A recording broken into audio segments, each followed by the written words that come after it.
doctor Gonzalo Mayos Solzano, quien es docente investigador en filosofía por la Universidad de Barcelona, es doctor en filosofía también por la misma casa de estudios y es director de Open Filosofía, Open Network y de Virtue. Él el día de hoy nos va a presentar su ponencia titulada Ciudadanía por la redistribución y el reconocimiento.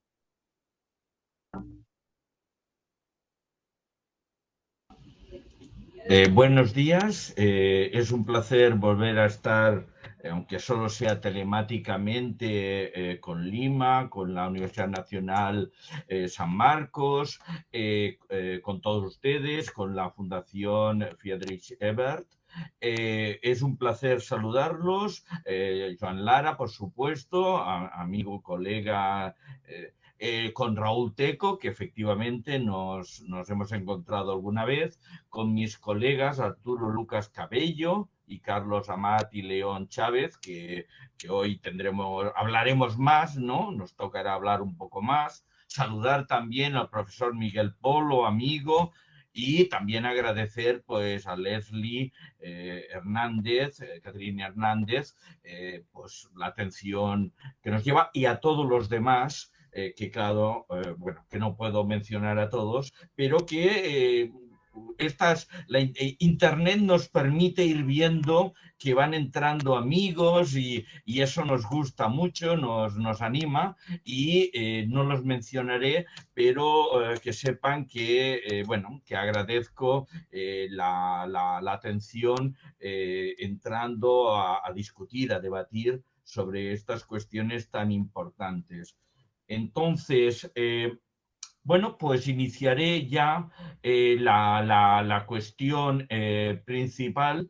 A ver, he planteado mi ponencia sobre la ciudadanía, remarcando que hoy está escindida socialmente por tres grandes ejes político-ideológicos, no uno, sino tres, remarco, al menos tres, que complican mucho la comprensión de los conflictos políticos, sociales, ideológicos actuales. Ya verán, ahora conectaré con el PowerPoint, que me refiero a tres ejes que todos ustedes reconocerán y que yo insisto que se suman y que lo hacen todo un poco más complicado. El primero es el eje que Carl Schmitt siempre ha valorado como el decisivo, aquel que implica la decisión del soberano, porque el soberano se define por poder incidir en ese eje, el eje entre nosotros, ellos. Carl Schmitt dice que el soberano es aquel que puede decidir hasta dónde llega el nosotros y dónde comienza el ellos. Todos somos humanos, pero el soberano es quien dictamina que un ente político determinado, por ejemplo un Estado, etcétera, el nosotros llega hasta este punto y ellos, los adversarios, el enemigo, etcétera, etcétera, también podían ser los amigos, los enemigos, en otras versiones de Carl Schmitt. Eso es la decisión soberana por antonomasia para Carl Schmitt, ¿no? Es donde se ve quién es soberano y quién no lo es. Es soberano aquel que decide sobre eso, y no lo es aquel que, aunque quiera decidir, no tiene agencia en ese ámbito. Bueno, el segundo, también lo reconocerán, es el eje de la redistribución, de reclamar mayor cantidad de redistribución de la riqueza colectiva, de la riqueza social, o menos.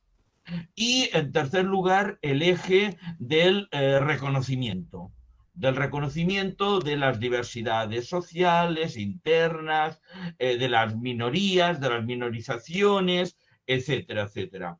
Bueno, creo que esos tres ejes son las tres dimensiones, que es el tema de la ciudadanía, y las tres grandes transformaciones de la ciudadanía actual y que por eso es muy importante valorar cada una de ellas, de estas dimensiones, transformaciones, ejes, son la terminología que manejo, que determinan pues eso, los conflictos políticos, sociales, ideológicos actuales.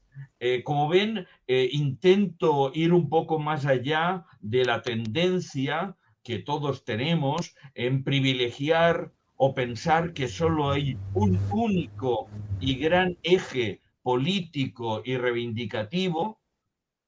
Incluso diría un poco en broma o irónicamente que sería maravilloso para los filósofos políticos, los politólogos, que efectivamente todo funcionara bajo un único gran eje, pero las cosas son más complicadas y creo que con la democratización, con la modernización, se vuelven más complicadas porque estos tres ejes, que algunos ya son muy antiguos, han venido para quedarse. Igual como Raúl Teco hablaba de que esas nuevas tecnologías, como la que ahora nos dan soporte y que permite que hablemos todos juntos, estando tan lejos geográficamente, han venido para quedarse, pues estos ejes vinieron ya hace tiempo para quedarse y no nos engañemos. Si queremos entender nuestra sociedad en toda su complejidad y sus conflictos sociales, políticos e ideológicos, tenemos que tener en cuenta estos tres ejes que se suman. A ver.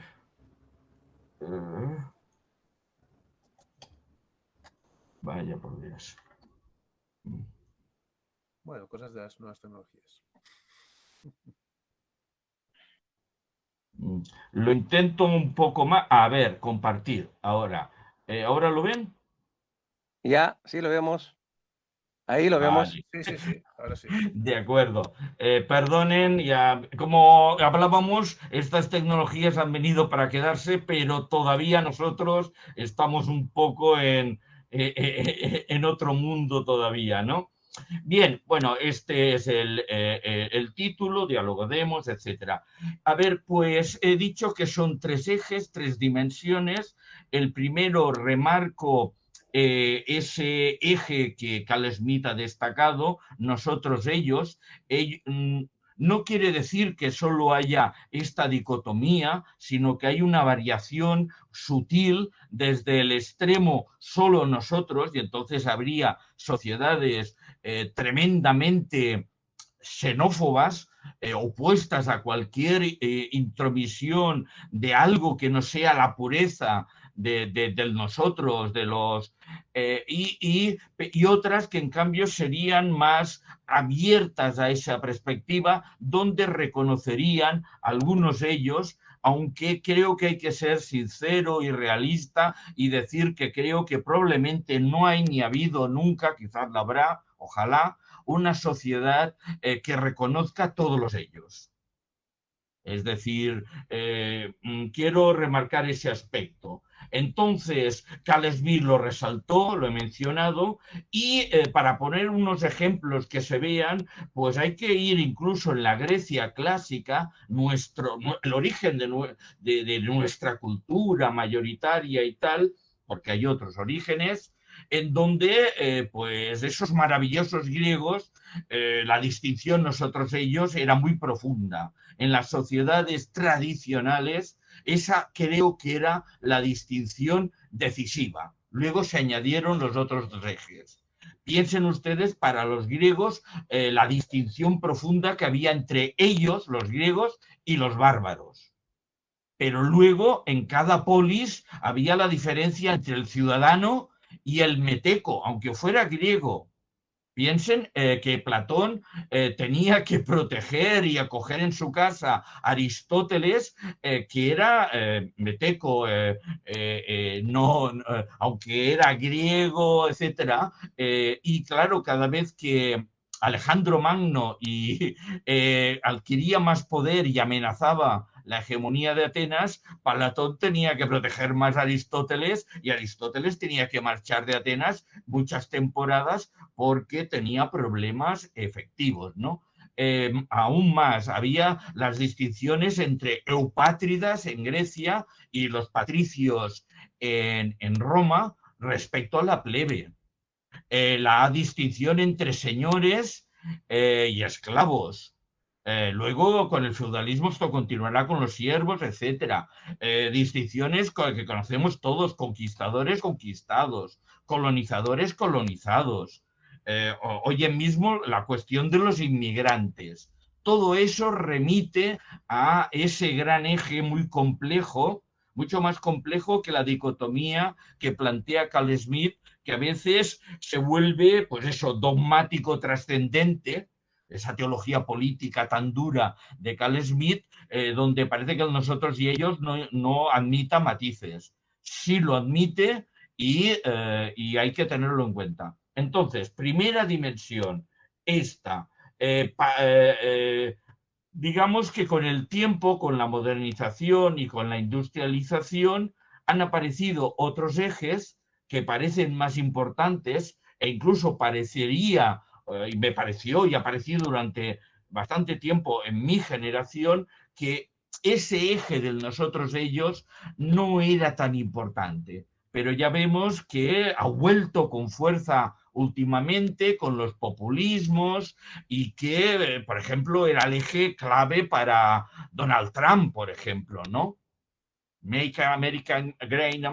Era claramente remarcar ese aspecto y además sospecho que en Trump muchos ciudadanos americanos con documentación no eran del todo bien reconocidos dentro de nosotros que él y sus partidarios postulaban, ¿no? Puede pasar también eso. Es un eje mucho más complejo de lo que parece. Pero sí que con la modernización, con la industrialización y sobre todo a partir del siglo XIX, la ciudadanía adquiere una nueva dimensión, se estructura también a partir de un segundo eje político-ideológico que también continúa hoy y es muy decisivo hoy y que está centrado, todos lo conocen, en la redistribución fiscal y legal de la riqueza. Quiero remarcar que esto en principio no tendría que ver con el expolio violento que ha existido siempre. Ha habido una redistribución tipo la de los conquistadores, que aquello no era nada de redistribución. Era tengo el poder y me llevo el oro o la plata, ¿no? Por tanto, no, estamos hablando de una redistribución fiscal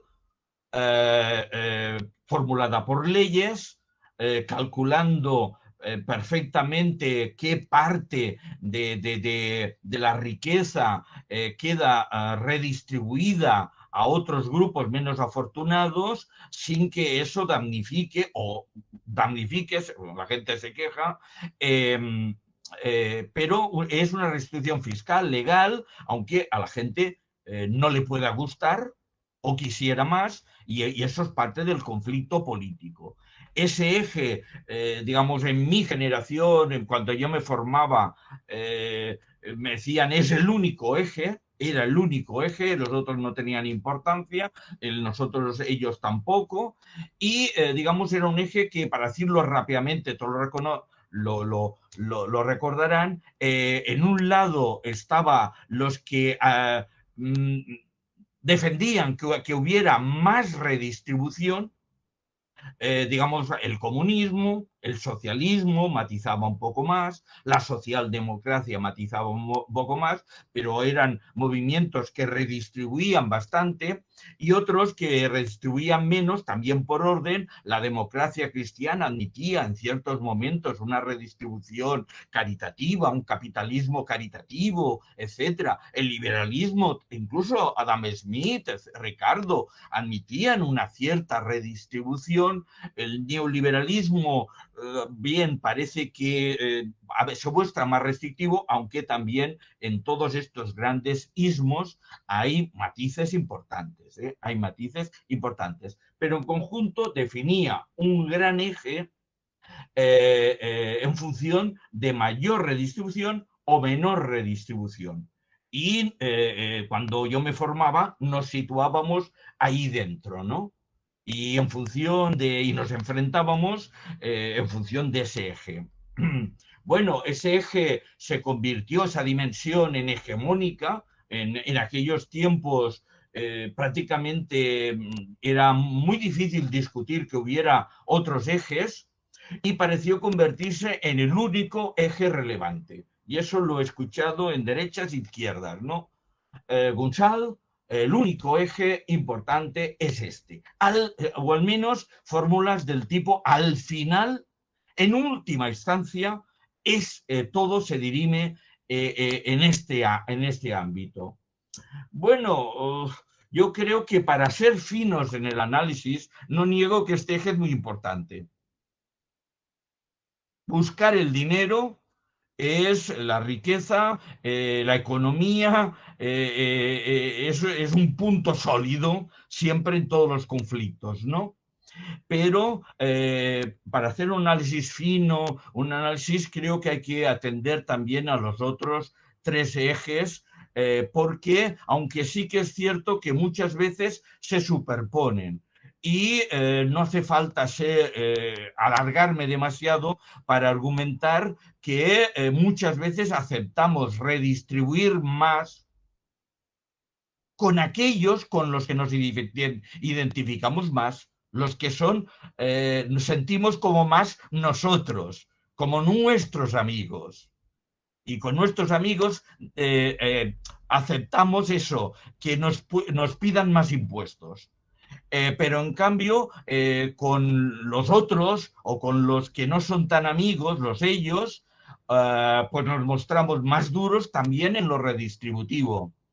Y a veces incluso las minorizaciones de género, étnicas, raciales, también intervienen para decir yo o nosotros con esta gente no queremos redistribuir, al menos en la misma cantidad con que redistribuimos con nuestros damnificados. Distinguimos entre los damnificados otros y los nuestros. Bueno, es para apuntar que efectivamente se superponen los ejes. Y el tercero, que creo, noten que van apareciendo sucesivamente en la historia. El eje nosotros, ellos es finisecular. Ha estado siempre en las sociedades tradicionales, en las civilizaciones heroicas, ha existido siempre esa tensión. Creo que el eje de redistributivo sobre todo es de la modernidad, sobre todo tiene una más importancia con la democratización, cuando el demos, la población, los ciudadanos pueden incidir realmente en las políticas redistributivas.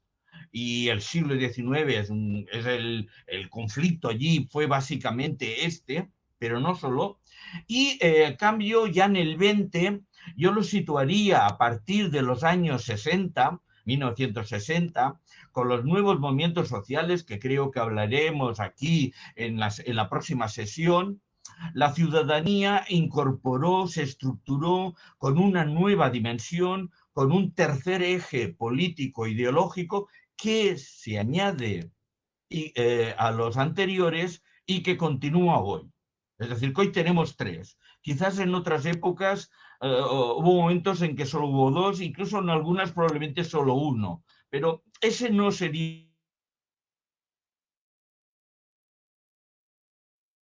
tres, o si me he dejado alguno y hay un cuarto o un quinto, ¿no? Eje.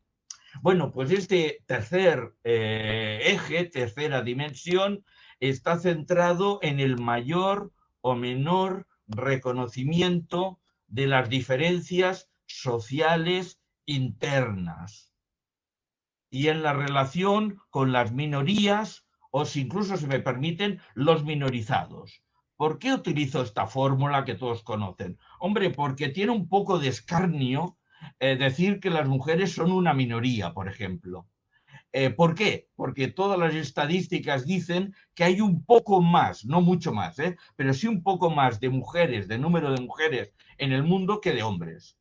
Es decir, que si habláramos en términos, la minoría seríamos nosotros y ellas serían la mayoría.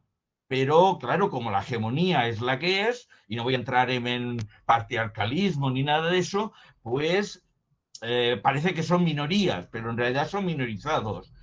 Lo mismo pues con pueblos originarios, con razas que en su momento pues, probablemente eran hegemónicas, con etnias, con lenguas que en su momento eran hegemónicas y aunque quizás nunca fueron hegemónicos numéricamente, pero tienen su relevancia social, los llamados géneros queer. Digamos, desde gays, lesbianas, transexuales, el colectivo LGTBI, etcétera, que en este caso, pero bueno, valga ese matiz, ¿no?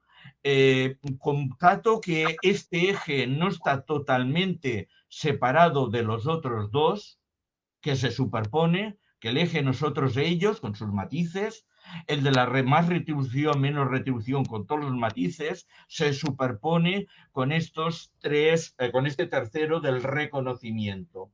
Entonces, ya termino, en todo caso, con el debate continuaremos, ¿no? Bueno, pues probablemente hay y tenemos digamos,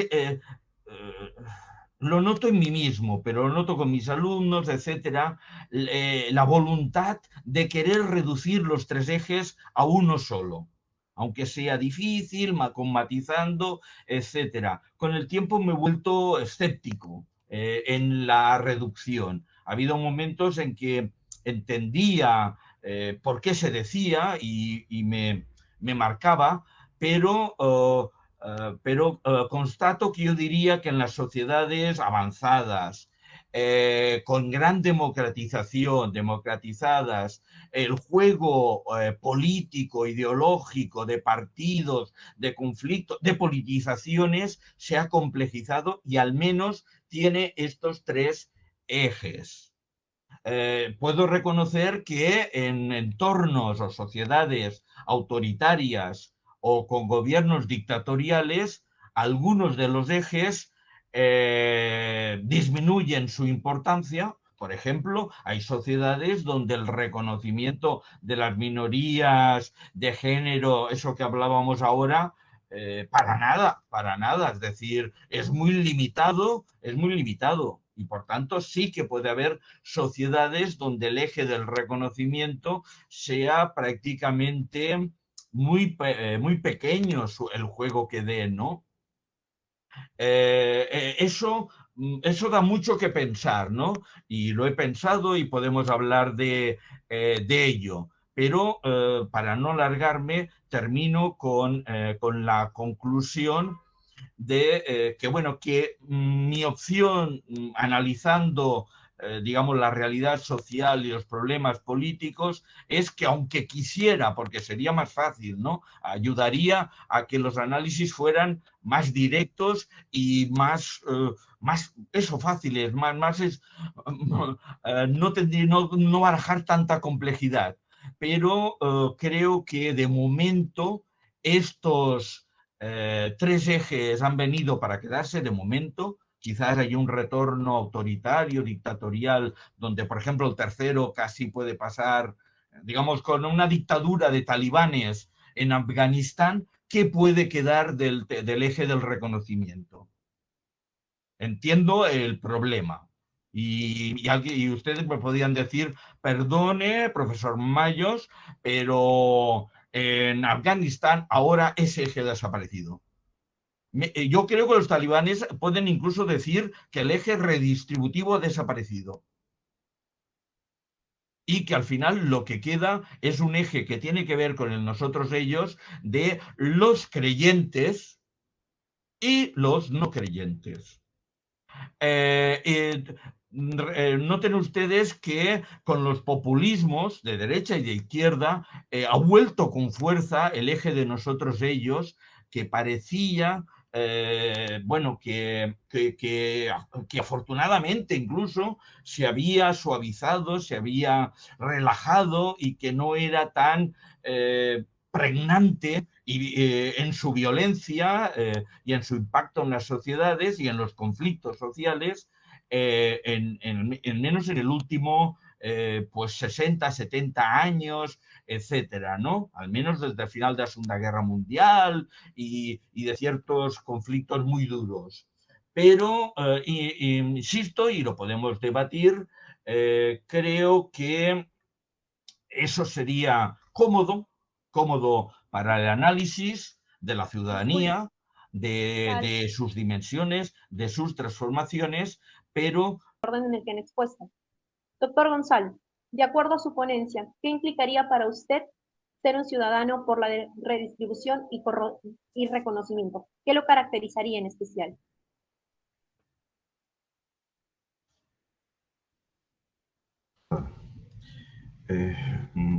No sé si entiendo bien la pregunta, pero bueno, creo que sí, creo que sí. A ver, primero, creo que el ciudadano tendría que ser descrito en función de los tres ejes. Yendo rápido para dejar espacio a mis colegas que se lo merecen. Para ser ciudadano tienes que ser incluido en el nosotros.